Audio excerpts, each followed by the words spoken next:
It was the third night of our trip, and my boyfriend never came back. Hours had passed, and the sun had long disappeared behind the horizon, leaving the sky a bruised shade of purple and orange.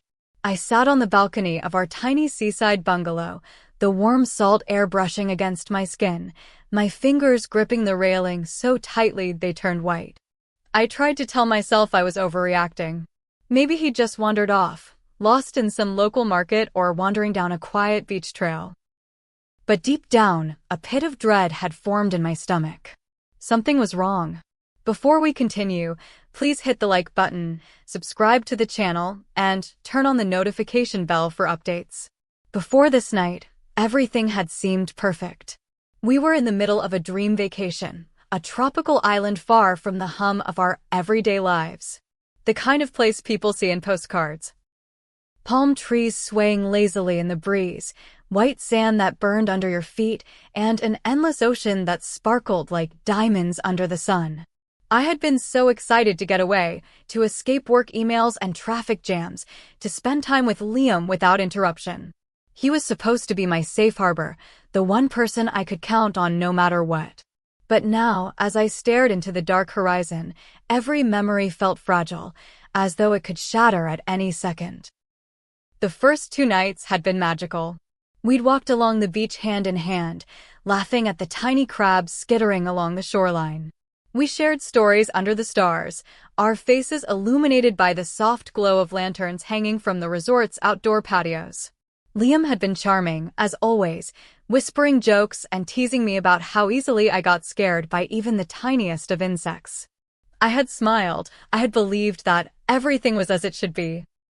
But looking back now, I can see the small cracks, the moments I dismissed as inconsequential, the little signs that something wasn't quite right. He had started acting a little distracted on the second night, scrolling through his phone more than usual, checking messages with a nervous twitch in his eyes.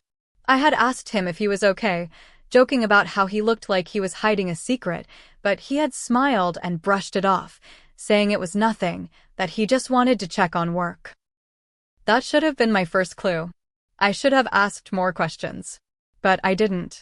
And now, in the empty darkness of the third night, I was kicking myself for every moment of blind trust. When he told me he was going for a walk along the beach, I had felt a strange mix of irritation and relief. Irritation because I had been hoping for a little more of his attention, relief because I had imagined him walking alone under the moonlight, enjoying the soft lapping of the waves. "I'll be back soon," he had said, his voice casual, almost too casual, as if he knew something I didn't.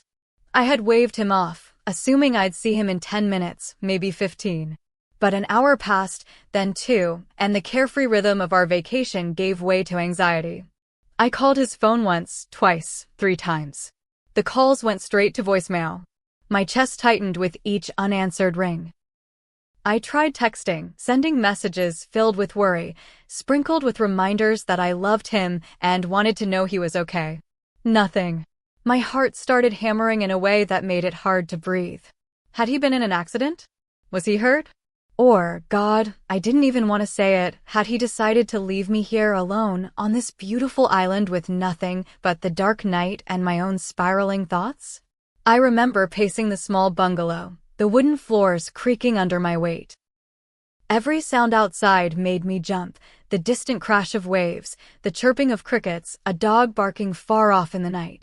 I replayed our conversations in my mind, searching for anything that might explain his sudden absence. I felt foolish, almost paranoid, but that feeling of helplessness kept growing, expanding like a shadow that refused to be ignored. Hours passed, each one stretching longer than the last. The other guests at the resort seemed oblivious to my panic, laughing softly behind closed doors, voices muffled by the walls. I thought about knocking on the neighbor's door, asking if they had seen him, but something in me hesitated.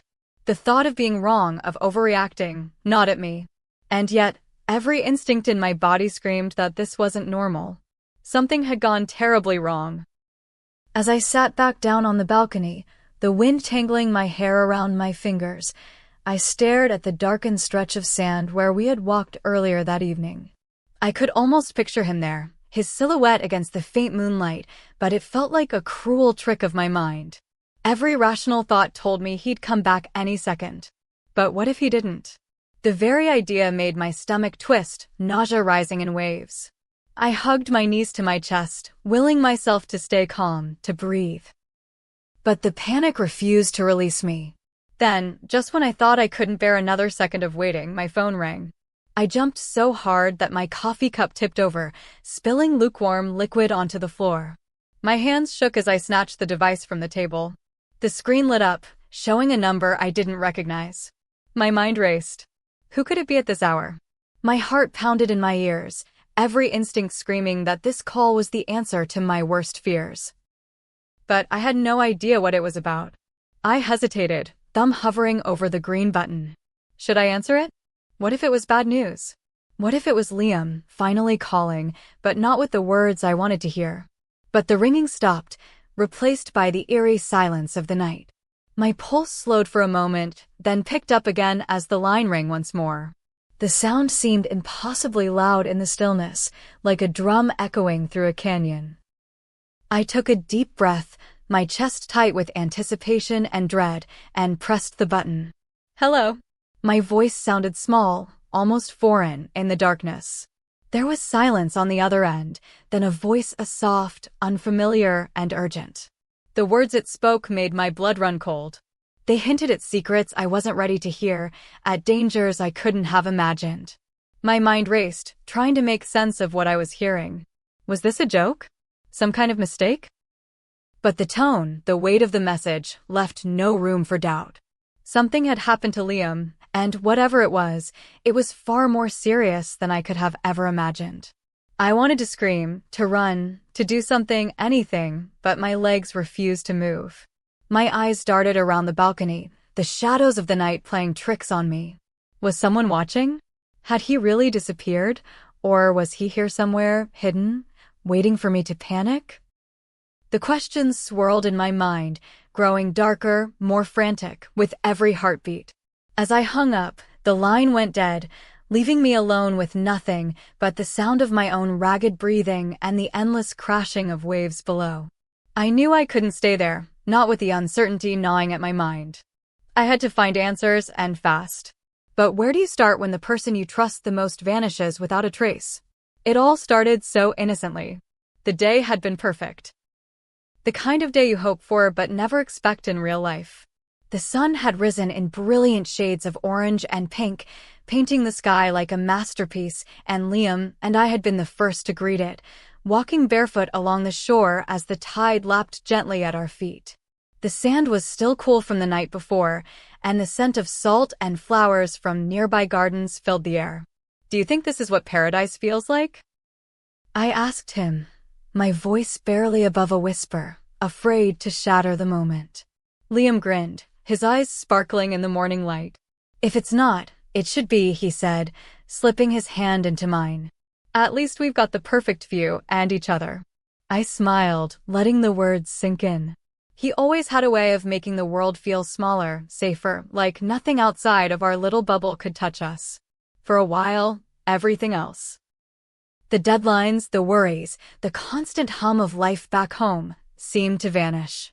All that mattered was the warmth of his hand in mine and the soft crash of waves against the sand. We spent the day exploring the island, discovering hidden coves, wandering through markets filled with colorful textiles, exotic fruits, and the scent of grilled seafood. Liam was in his element, chatting with the locals, bartering with ease, charming everyone with that crooked grin of his. I watched him, laughing at his antics, feeling a swell of affection that made my chest ache. He had this way of making everything brighter, more vivid. Even the tiny frustrations, the sunburn creeping across my shoulders, the sand sticking to my feet, felt like part of the adventure. That evening, we returned to the bungalow, tired but happy. Liam suggested we have dinner on the balcony, under the string lights the resort had strung between the palm trees. I hesitated at first, thinking it might be cliché, but when I saw the glow on his face, the way he was looking at me like I was the only person in the world, I agreed. The meal was simple, grilled fish, fresh mango, and coconut rice, but it tasted extraordinary. The combination of flavors, the gentle sea breeze, and Liam's easy laughter made every bite feel like a celebration. We talked about everything and nothing, from childhood memories to impossible dreams, teasing each other, sharing jokes only we found funny. I remember thinking that night that happiness like this was rare, the kind you couldn't plan or buy, only stumble upon. As darkness fell, we moved closer to the edge of the balcony, leaning against the railing, listening to the waves crash against the rocks below.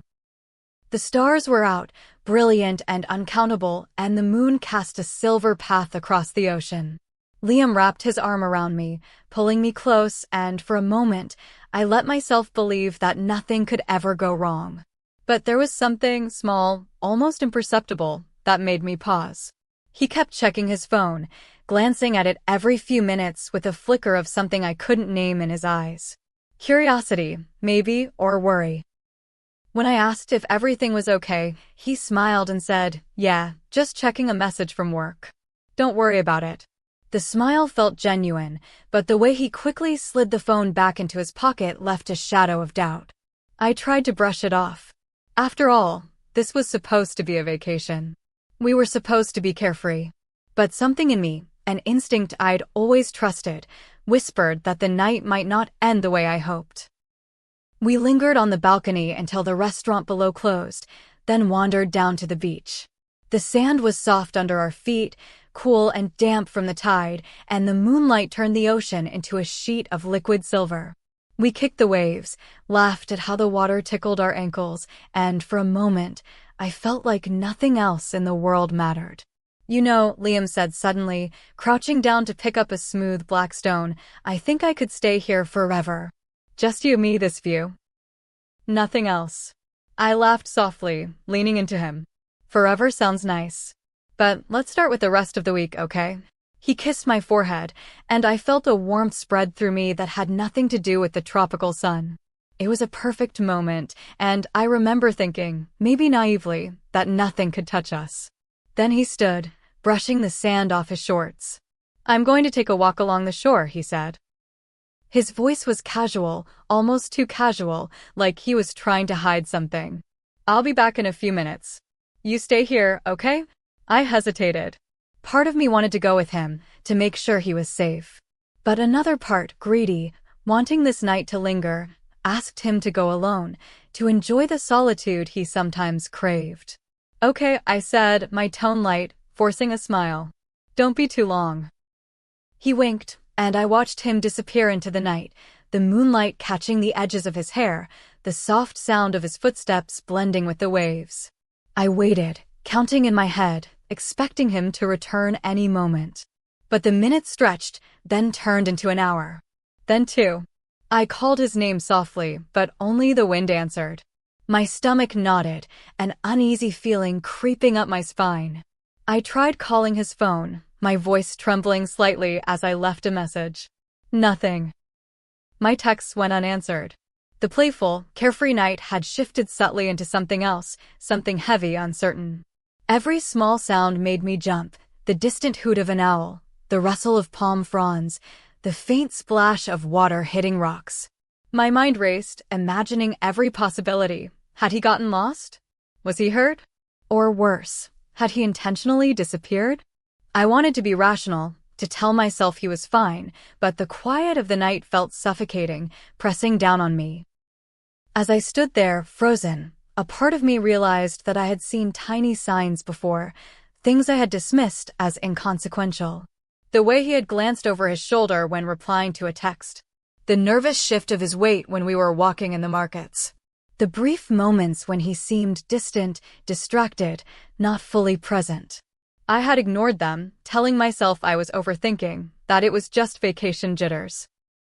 But now, alone on the beach, with only the sound of the waves and my own pulse to keep me company, I couldn't ignore them anymore. I wrapped my arms around myself, shivering, not from the cold but from fear. My mind kept racing, asking the questions I didn't want to face. Had I really known him at all? And if not, what had I been missing all this time? I called the resort's front desk. No answer. I texted our friends back home, desperate for someone to tell me everything would be okay. Silence. My phone felt heavier with each passing second, a lifeline I couldn't rely on. And then, out of the dark, came a faint sound, a soft, almost imperceptible whistle. My heart jumped. Could it be him? I squinted into the shadows, straining to see. But there was nothing. Only the gentle ripple of waves and the rustle of leaves in the breeze. I sank to the sand, hugging my knees, feeling the panic rise in my chest. I wanted to scream, to call out his name, but my voice was gone, swallowed by the vastness of the night. And in that moment, I understood something terrifying. The last happy night was over. Whatever had started with laughter and starlight had shifted into something I couldn't yet comprehend. I didn't know it then, but that night would be the last time I saw Liam without secrets, without danger, without fear. What happened after that? The disappearance, the mysterious phone calls, the revelations that would shake me to my core, was only beginning. The first hour after Liam didn't return felt like a slow, cruel joke. At first, I told myself he'd come back. He always came back. Maybe he'd found a hidden cove or a little shop selling something he couldn't resist. Maybe he just lost track of time. Rational thoughts battled with the growing sense of dread, but each glance down the darkened path where he'd vanished only made my stomach twist tighter. I tried calling his phone again. Straight to voicemail. I left another message, my voice shaking more than I wanted to admit. Liam, where are you? Please call me back. I'm worried. Nothing. I paced the small path along the beach, the soft sand giving way beneath my feet, leaving prints that the waves licked away like they never existed. Every time I thought I heard footsteps behind me, my heart leapt, only to discover it was the wind, or the distant waves, or the occasional scurry of a crab. I tried reasoning with myself. Maybe he was fine. Maybe he'd simply wandered too far and lost his way back. But the rational voice was faint, drowned out by the insistent pounding of fear in my chest. What if he had fallen, or worse? My mind conjured every possible scenario, each one worse than the last. I realized, for the first time, how fragile our sense of safety really is. One moment you're laughing under the stars, and the next you're alone, heart hammering, facing a void you don't understand. I ran my hands over the balcony railing, clinging to it like a lifeline, and considered going down to the front desk. But the thought of explaining myself, of being told he probably just went for a walk and would be back soon, made me hesitate. What if they didn't take me seriously? What if I was wrong and had overreacted? But then a thought even more terrifying struck me. What if I wasn't wrong? What if something had happened to him? I dug my phone from my bag again, dialing his number one more time. Each ring felt impossibly loud in the quiet of the night. It was a sound that seemed to echo through my skull, each vibration hammering at the walls of my fear. But still, nothing. I tried a text, the tiny message box staring back at me like an accusing mirror. Please, Liam. Call me. I'm scared. The minutes dragged on, each one stretching into eternity. I tried to distract myself by looking around, searching for anything familiar in the dark shadows of the beach. The moonlight reflected on the waves, giving them a silver sheen that shimmered and moved like something alive. I kept thinking I saw shapes, figures among the rocks, fleeting glimpses that disappeared the moment I tried to focus. My imagination was spiraling, and yet I couldn't help it. What else was there to do when every rational explanation seemed to vanish like sand through my fingers? At some point, I found myself sitting on the steps leading to the beach, knees tucked under my chin, shivering in the cool night air. I tried to remember the last time Liam had smiled at me that day, the warmth in his eyes when he picked up a seashell or told a story about a childhood memory. I clung to those moments like a lifeline, but even the happy memories now carried a strange weight, a twinge of doubt I couldn't shake. How could someone who smiled so easily suddenly vanish into the night without a trace? I called the front desk again. Still no answer. My anxiety grew with every unanswered ring. I wondered if I should wake someone up, run to the other bungalows, search the streets, the forest behind the resort, everywhere. But something about the silence of the night paralyzed me. It felt like the island itself was holding its breath, waiting for me to make a move, to break the delicate balance of shadows and fear. Hours passed. I lost track of time, though my phone screen told me it was already past midnight. My eyelids drooped, but I couldn't sleep. My body was exhausted, yet every nerve in my body was on high alert. Every sound, every splash of water, every rustle of leaves, every distant shout made my pulse spike. And still, Liam didn't come back. I began to feel the first sharp pangs of anger mix with the fear. How could he just leave? Even if he'd wandered off, why didn't he call? Why didn't he think to send a message? My mind flitted through scenarios I couldn't ignore. Had he left intentionally? Was he hiding something from me all along? The thought felt absurd, yet it clung stubbornly to my brain, feeding my anxiety. In my restless wandering, I started checking our surroundings more carefully, trying to look for signs that could explain his absence. Footprints. Shadows. Anything. The beach was deserted, silent except for the gentle roar of the waves. There were no signs of struggle, no scattered belongings, no hint of what had happened. And yet, the emptiness only made the fear more tangible, more real. I tried calling our friends back home again, my fingers trembling. Each time the call went to voicemail, I felt more isolated. I imagined them in their cozy apartments, oblivious to my panic, their lives untouched by the horror of waiting for someone you love to return. The thought that I might be alone in this, completely and utterly, gnawed at me. As I sat there, I remembered something Liam had said earlier that day, in a casual, offhand way. Sometimes the best moments come when you're alone.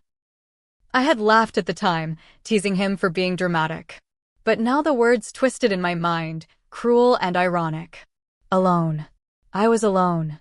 And for the first time, I realized just how vulnerable that made me. My phone buzzed suddenly, making me jump so violently I almost dropped it.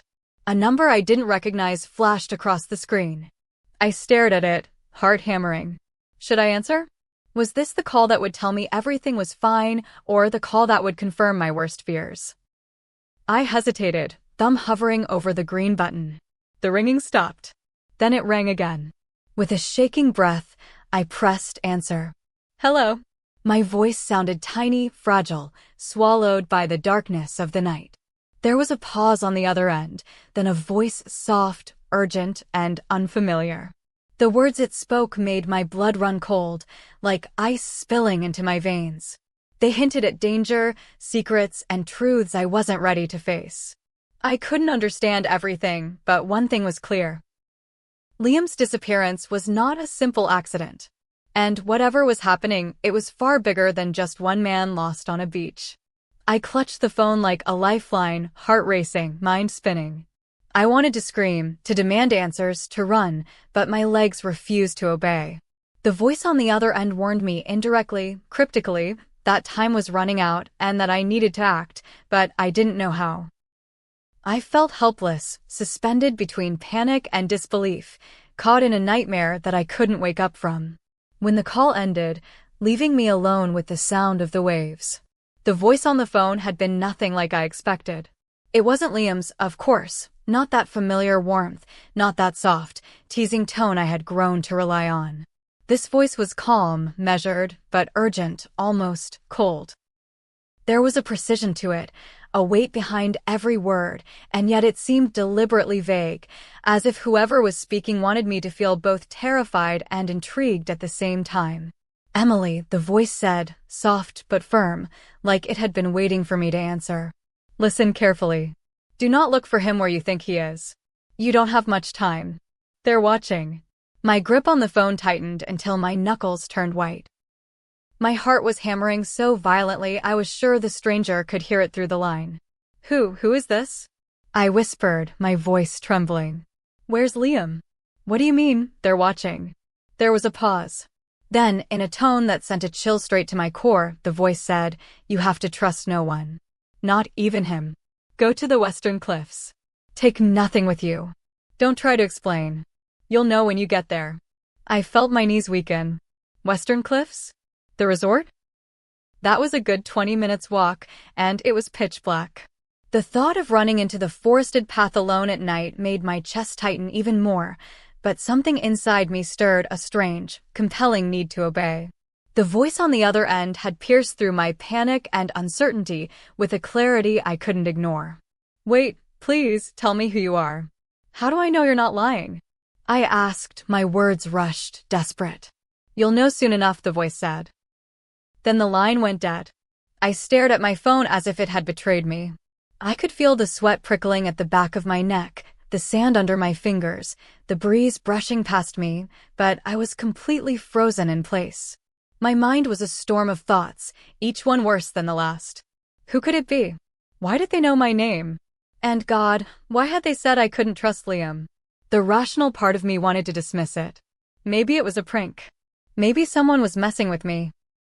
But the logical voice, the one I had relied on for so many small decisions in life, had no power now. I knew, with terrifying certainty, that something was very wrong. And that voice, that calm, deliberate voice had shoved me into a reality I couldn't ignore.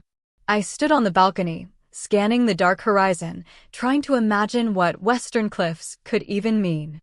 Somewhere along the coast, hidden behind the thick foliage and jagged rocks, the mysterious path wound upward.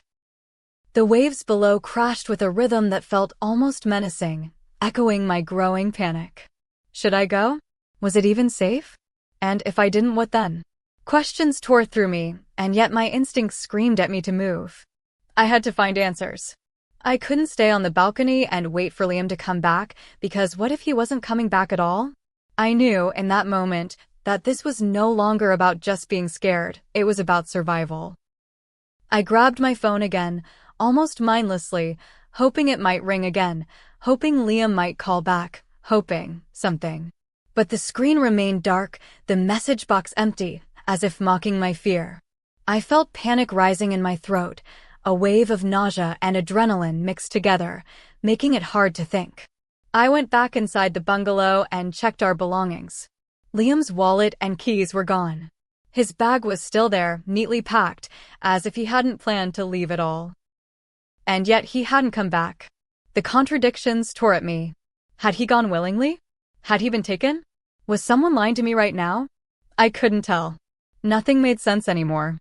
The island itself seemed to conspire with my fear.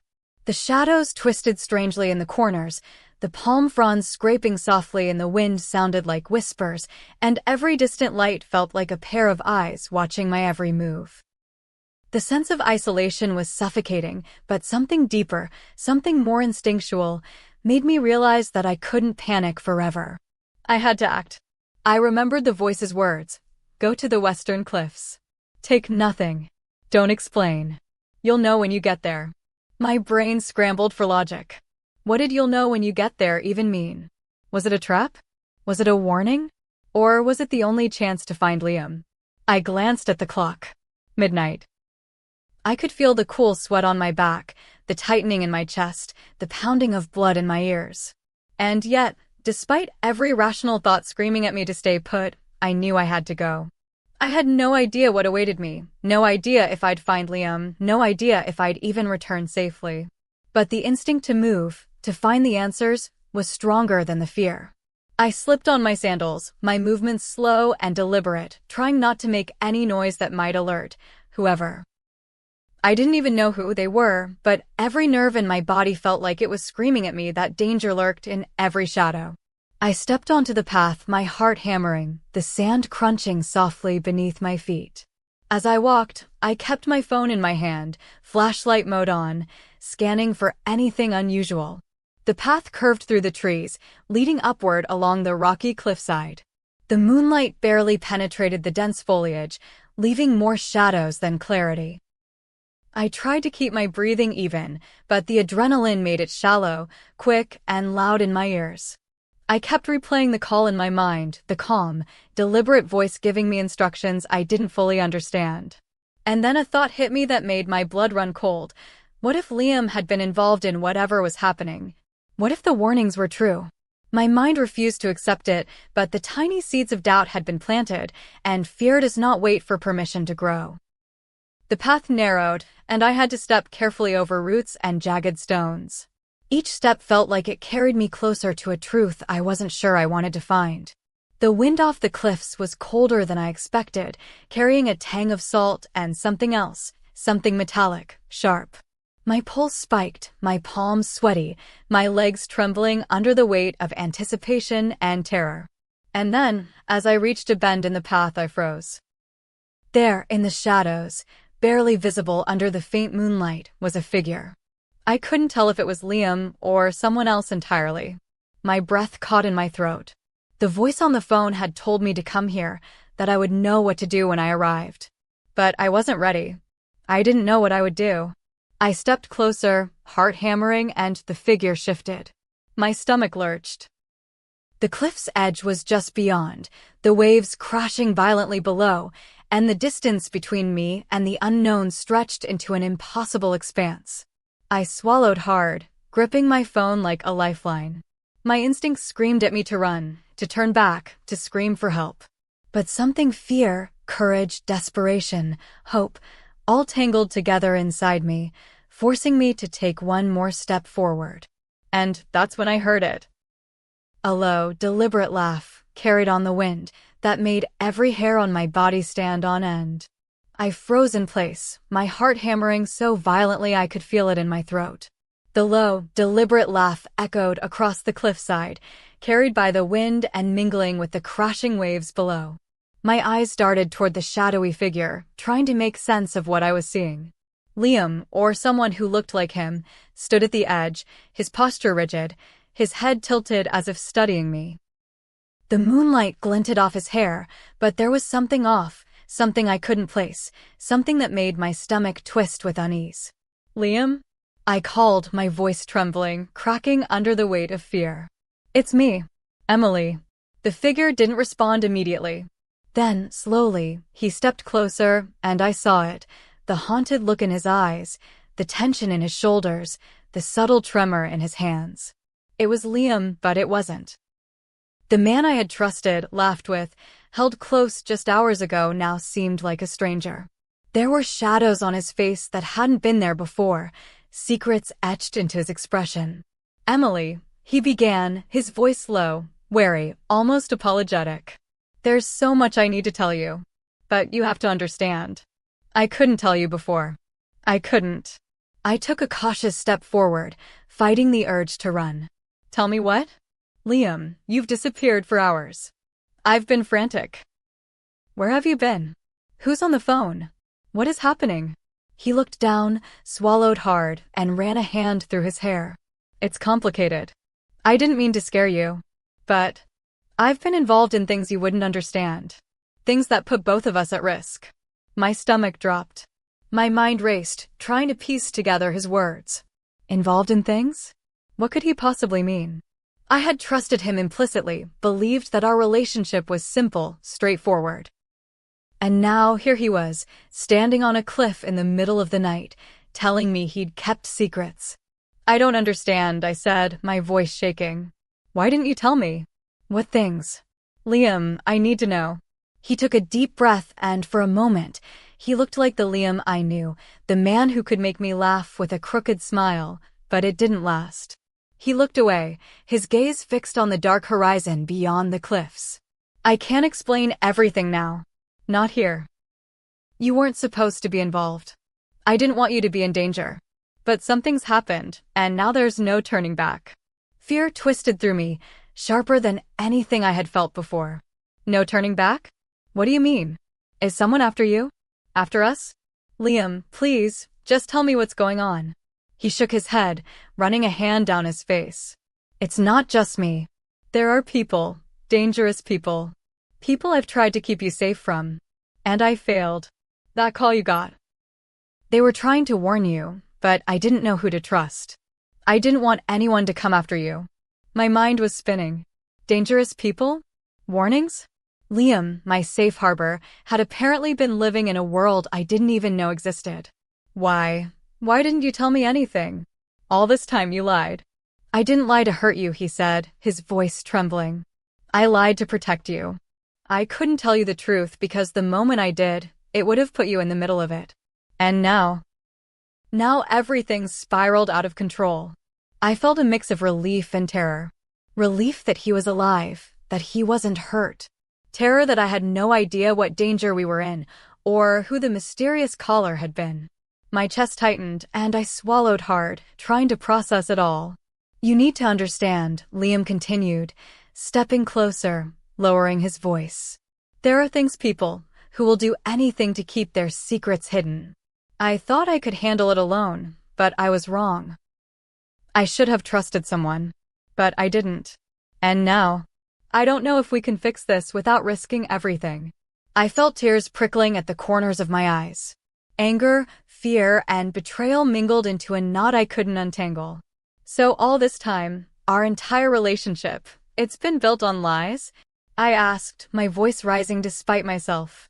He flinched at my words, pain flickering across his face. "No. Everything with you, that part's real. But the world I've been involved in, that part one kept from you. I didn't want to drag you into it. I never wanted to hurt you. I wanted to scream, to demand answers, but I couldn't." The cliff edge behind him, the roar of the waves below, the isolation of the night, everything amplified the sense of danger. And yet, I couldn't leave him. I couldn't abandon him here, even if he had kept secrets. "Then tell me," I whispered, my voice trembling. "Tell me everything. Start from the beginning." He looked at me, his eyes dark with exhaustion and fear. "I'll tell you. But you need to promise me something first. Once you hear it, there's no going back. You have to trust me completely.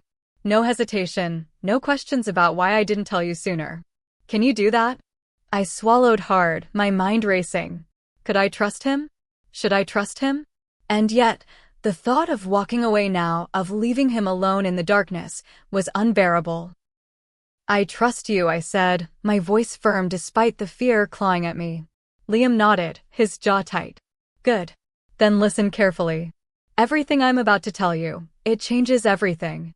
He began to speak, his words low and hurried, painting a picture of a world I had never known existed. He told me about people who operated in the shadows, secrets hidden behind ordinary lives, and actions that had consequences far beyond what I could have imagined. He told me about deals gone wrong, threats that had followed him across continents, and a mysterious group who would stop at nothing to keep their secrets buried. I listened in stunned silence, my mind struggling to keep up with the torrent of revelations. Liam's voice was urgent, each word laced with fear and regret. I realized that the disappearance, the mysterious phone call, the warnings, it was all part of something far bigger than just a lost boyfriend.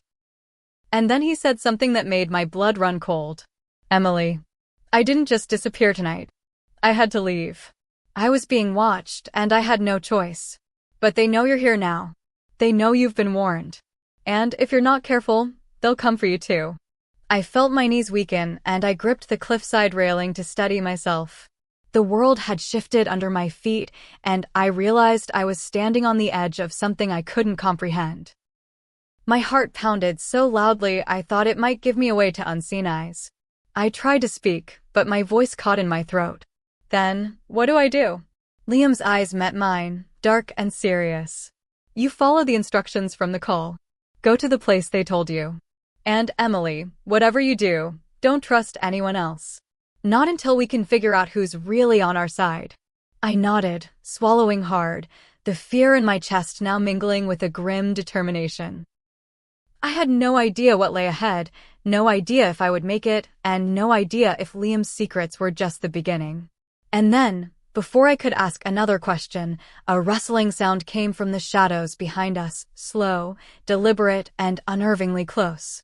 The rustling in the shadows made every nerve in my body scream. I froze, my heart hammering against my ribs like it wanted to escape.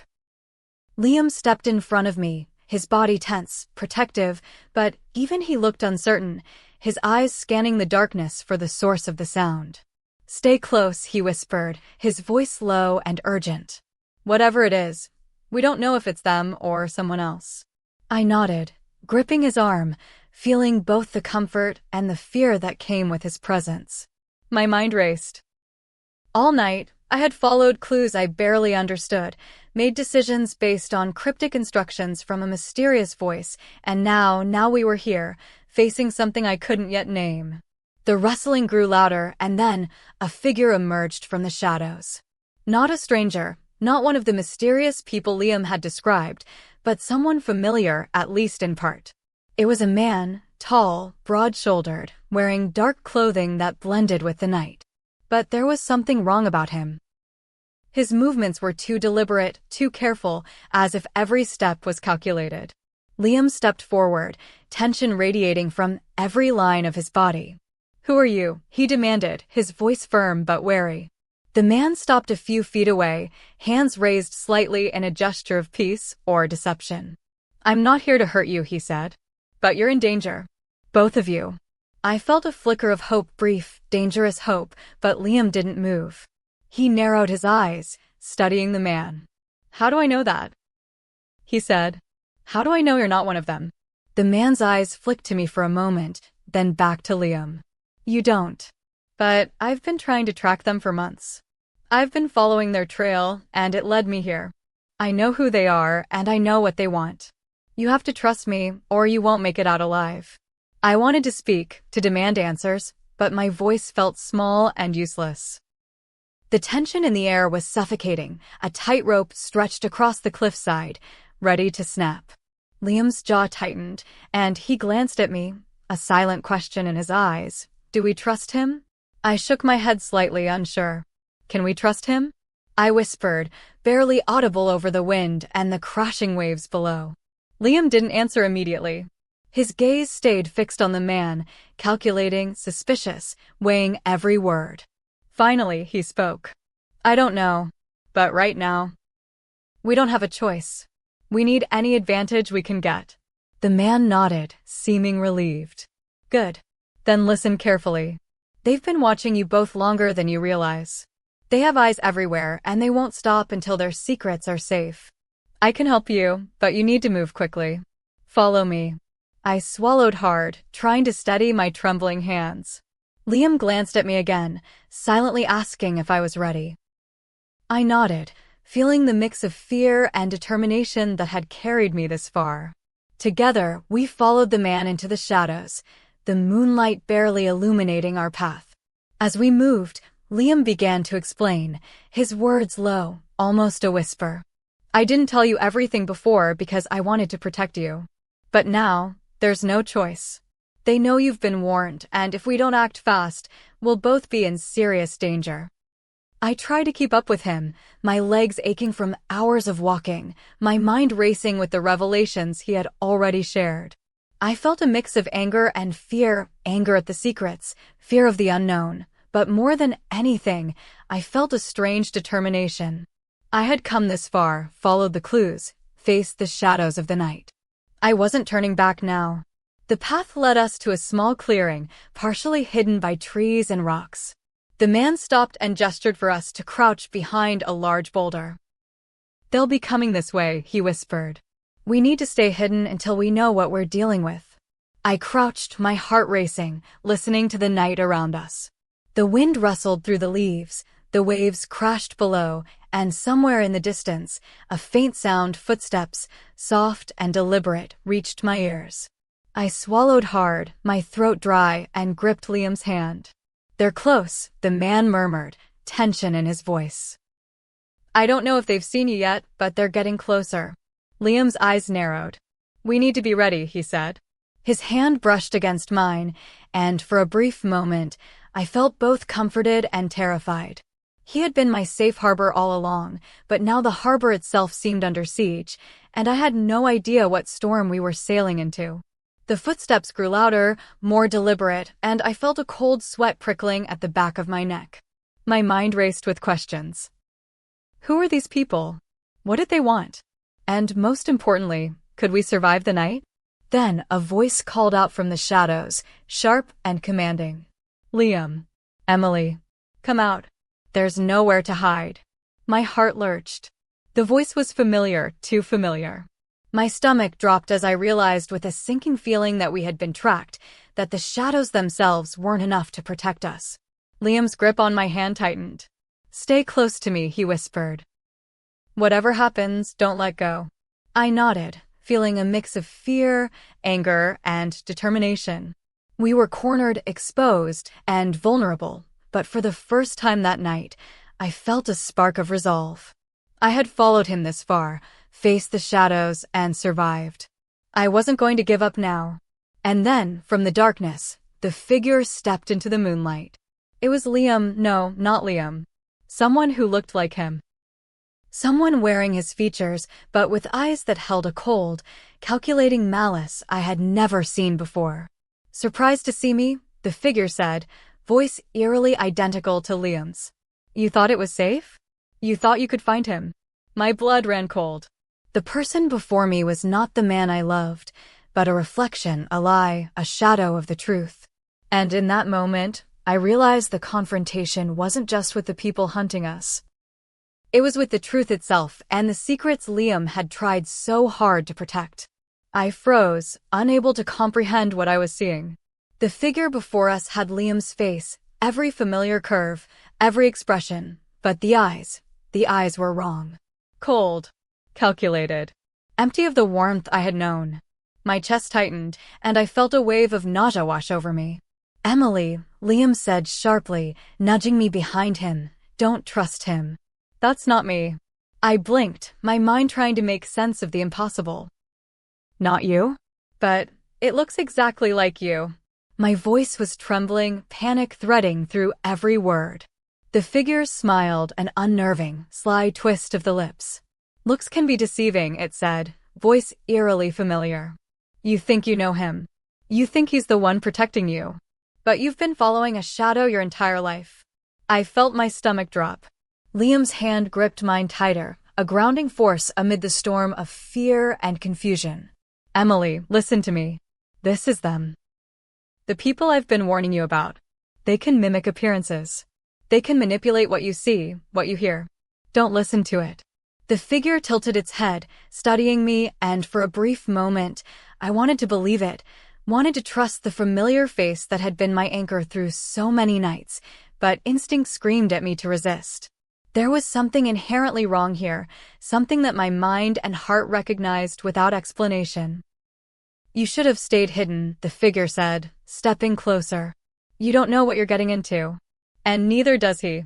Liam's jaw tightened. Stop it. Don't try to manipulate her. You'll never succeed. The figure laughed, soft and cruel, echoing through the cliffside like the distant crash of the waves. Oh, I already have. Every step you've taken tonight, every choice, was part of the plan. You think you're in control? You've been playing by my rules all along. My head spun, confusion battling with fear. Why? Why are you doing this? What do you want? The figure's expression hardened.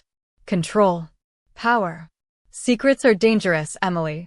And those who hold them must be eliminated or manipulated. I glanced at Liam, desperate for guidance, for reassurance. His eyes were dark, serious, and full of determination. Emily, he said, voice steady despite the tension in his stance. This is why I never told you everything. I've been trying to protect you from all of this, from them, from me. From you. I repeated, bewildered. From you? Liam, what are you saying? He exhaled sharply. I'm saying, some of the truths you've been told, the people we trust, none of it is simple. I've made choices to keep you safe. Some of those choices weren't easy. Some of them hurt.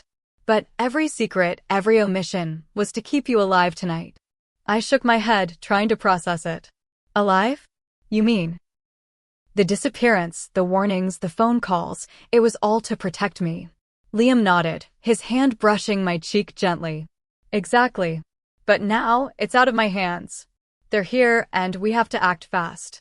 The figure in front of us moved again, circling as if to assert dominance. You think you can escape? You think you can defy what's been set in motion? Every move you've made has led here. I swallowed hard, fear knotting my stomach. Then, what do we do?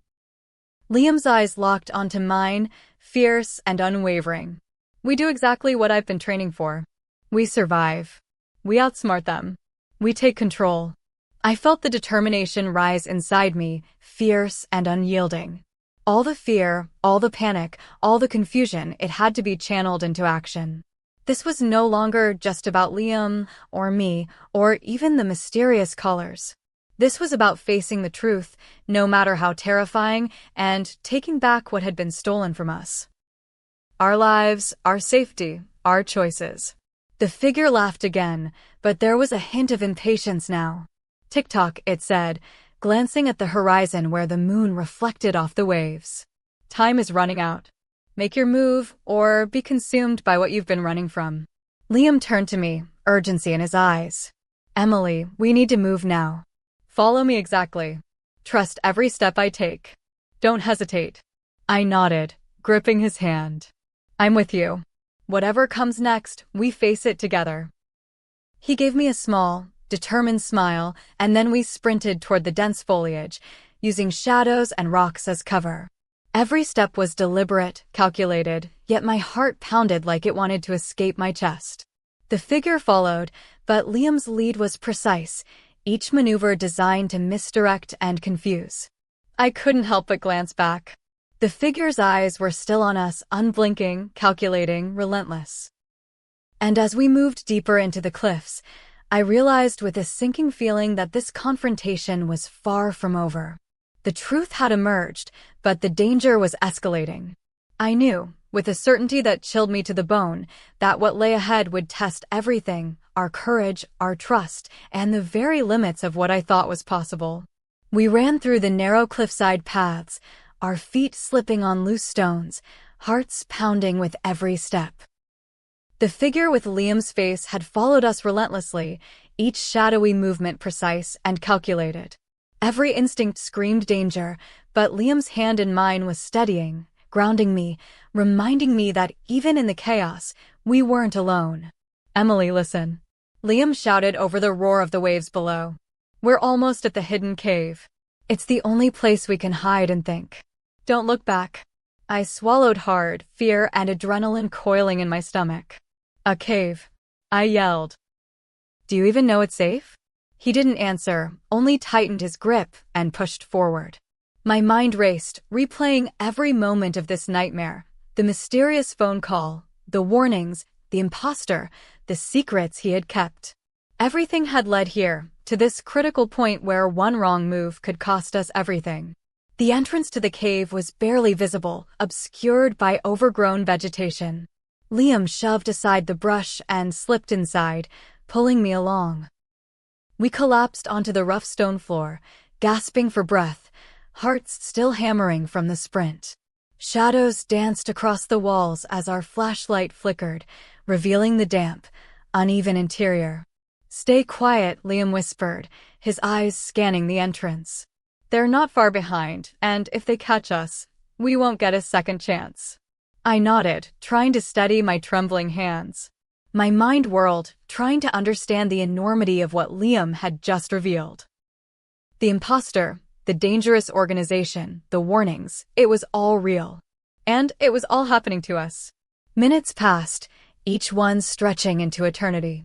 The sound of footsteps outside the cave teased our senses, stopping and starting, like a predator toying with its prey. I felt every nerve in my body on edge, every shadow threatening to reveal the figure waiting to strike. Finally, Liam spoke. "We don't have much time. There's something you need to understand." He drew a deep breath and lowered his voice further. "The people after us, they aren't just after me. They want the information I've gathered. It's dangerous. It could hurt a lot of people if it falls into the wrong hands. And, Emily, part of it is your responsibility now too."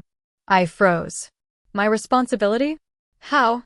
I don't even know what's real anymore. I can barely understand what's happening." Liam grabbed my shoulders gently but firmly. "You have to trust me. You've been warned for a reason. You're smart, resourceful, and brave. You've already survived more tonight than most people face in a lifetime. But now there's a choice, one that will determine if we live, if we can stop them, and if the truth survives." My mind raced. "A choice? What choice? What do you mean?" He looked at me with intensity, his eyes locked onto mine. "There's a device. They've hidden it on the island. It holds everything they're trying to control, everything they've been keeping secret. If it falls into the wrong hands, it's over. We can destroy it, or we can use it to expose them. But once we decide, there's no turning back. One action, one moment, and everything changes. I swallowed hard, the weight of his words pressing down on me. I realized that the entire night the fear, the secrets, the imposter, the chase had led to this single, pivotal moment. And now I had to make a choice, one that could save or doom us both. The footsteps outside grew louder, closer, and I felt the first real sense of urgency. Liam grabbed my hand. We don't have time to hesitate. Whatever choice we make it together. Are you ready? I took a deep breath, trying to calm the storm of emotions inside me: fear, anger, determination, love, and confusion all swirling together. I'm ready, I said, my voice trembling but firm. He nodded, giving me a small, reassuring smile. Good. Because whatever happens next, there's no going back. We moved deeper into the cave, following a narrow passage that twisted and turned, each step echoing ominously off the stone walls. The air grew colder, damp, and heavy, and the shadows seemed to shift with a life of their own. I kept glancing back toward the entrance, expecting the imposter to appear, to snatch us back into the nightmare that had started hours ago. But it didn't come. Not yet. Finally, we reached a small chamber within the cave. There, partially hidden under debris and moss, was a metallic device, humming faintly with energy. My stomach clenched. Liam crouched beside it, inspecting it quickly. This is it, he whispered. This is what they want. This is what's been controlling everything: the messages, the surveillance, the threats. If we destroy it, we erase their power. If we use it, we can expose them. But it's risky. Very risky. I felt my pulse race. What do we do? I asked, the fear almost paralyzing me. He looked at me, his face serious, intense. The choice is yours, Emily. Whatever you decide, I'll follow. But this is your call. One wrong move, and it could be the end of everything. My hands trembled as I reached toward the device. I thought about the imposter, the secrets, the phone call, the warnings, and the fear that had consumed me all night. I thought about Liam, about trust, and about survival. I realized that whatever decision I made, it would define the rest of our lives. And then I heard it, a sound so familiar it froze my blood. The imposter's voice, echoing from somewhere deep in the cave. Decide quickly. Your time is almost up. I looked at Liam, his expression steady but tense. We have to act now, he said, gripping my hand. Whatever you choose it fully. I swallowed hard, my heart racing, and made my decision. I took a deep breath, steeling myself for what I knew could be the most important moment of my life. And just as my fingers touched the device, the cave shook violently, a deafening crash echoing through the stone walls. Dust and debris fell around us, and the shadows seemed to stretch and twist, forming shapes I couldn't understand. The imposter laughed, sharp and cruel, from the darkness. You can't escape. You'll never control the truth. I froze, heart pounding, staring at the device, knowing that this moment, this single choice, would change everything. My fingers hovered over the device, the metallic hum vibrating through my fingertips. Every muscle in my body was tense, every thought focused on the consequences of this single action. The cave shook again, dust raining down, rocks falling around us. I could hear the imposter's voice somewhere in the shadows, mocking, threatening, daring me to hesitate. Liam's hand was steady on mine, grounding me, reminding me of the truth I knew. He was real, he was here, and we had each other. Emily, he whispered, voice calm but urgent, whatever happens, trust yourself. You know what's right. I swallowed, heart hammering, and finally pressed the device. The cave exploded with light. A blinding flash enveloped everything. I shut my eyes instinctively, feeling the energy from the device surge around us. A deafening roar filled the chamber, followed by a shockwave that knocked us to the ground. Dust filled my mouth and nostrils, and I coughed violently, trying to regain focus. When I opened my eyes, the imposter was gone. The shadows that had stalked us through the night seemed to vanish with the crash, leaving only silence and Liam's reassuring presence beside me. Emily, he said, voice hoarse but relieved. You did it. We survived. I couldn't speak at first. My chest heaved as I processed what had just happened. The device was destroyed, its hum extinguished, its dangerous secrets gone. The imposter, the threats, the shadowy manipulations. They were all gone.